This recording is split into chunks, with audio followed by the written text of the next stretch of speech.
Les travaux ont commencé par l'exécution de l'hymne national du Mali.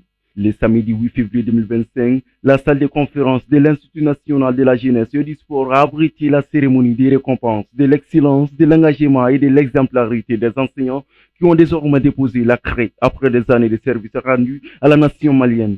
Une initiative du Centre d'animation pédagogique de Banangaboukou à sa tête Bouti Koulibaly qui vise à cultiver l'excellence dans les milieux scolaires. C'est avec joie et surtout satisfaction que nous l'avons vraiment célébré. Une cérémonie qui marque le départ à la retraite des agents du CAP de Banangaboukou. Et donc, c'est un vœu, c'est un souhait que chacun attend, chacun souhaite vivre. Si aujourd'hui, ces agents du CAP ont eu vraiment la chance de voir leur jour J arriver, on ne peut que les accompagner avec tout ce qu'on appelle comme honneur et toute la grande disponibilité de joie et de bonheur. Une cérémonie qui a réuni le monde des enseignants, des administrateurs scolaires, de l'Académie d'enseignement de Bamako, rive droite, a récompensé les soldats des CREI qui ont fait valoir leurs droits à la retraite. Les élèves qui ont honoré les caps à travers leurs résultats académiques et le personnel du département pédagogique qui s'est illustré par leur don de soi dans l'atteinte des objectifs auxquels les CAP s'est fixé. L'événement qui nous a réunis ce matin n'est autre qu'une cérémonie de récompense à l'endroit des aînés. 12 agents qui ont travaillé dur pour l'État malien pendant 40 ans. Des hommes et des femmes imbus de courage, de patience, d'abnégation, qui servent aujourd'hui de modèles. Et il fallait les célébrer. Ils ont fait valoir leur droit à la retraite à compter du 1er janvier 2025. Une conseillère pédagogique, 2 directeurs d'école, 2 directrices, 6 enseignants et 1 gardien.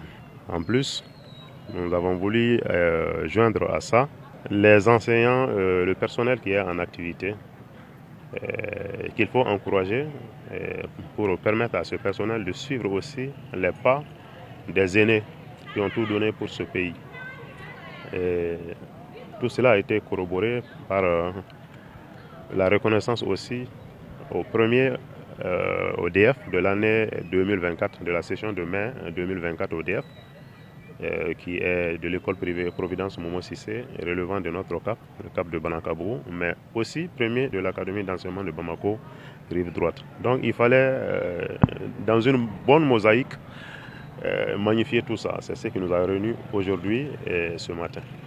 C'était un moment plein d'émotions à travers des témoignages émouvants sur le parcours exemplaire dans l'enseignement des partants à la retraite. L'événement initié par les DCAP de Banangaboukou est une manière pour lui d'attirer l'attention de la société sur le rôle crucial que jouent les enseignants dans la formation morale et intellectuelle des enfants. Vraiment très heureux parce qu'il n'est pas donné à tout le monde de travailler jusqu'à l'âge de la retraite. Dieu merci, ça me fait 40 ans et 3 mois de service. Donc il n'est pas demandé à tout un travailleur de faire 40 ans de service pour un État. Aujourd'hui, nous allons célébrer la cérémonie avec 11 de mes camarades. Il y a une conseillère, il y a des directeurs, il y a des enseignants, il y a même des gardiens. Nous ne pouvons que remercier et féliciter tout ce beau monde qui est venu nous assister, nous encourager, nous accompagner dans notre nouvelle mission et nous adresser des vœux. Nous remercions le bon Dieu que ça se passe dans les règles de l'art. Nous avons eu des attestations de reconnaissance.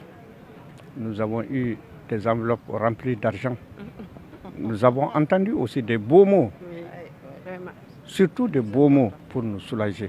Vraiment, ça nous rend encore plus forts. Autre fait marquant de cette cérémonie sont la remise des attestations accompagnées des enveloppes symboliques, la prestation artistique avant d'être clore par une photo de famille, signe de solidarité.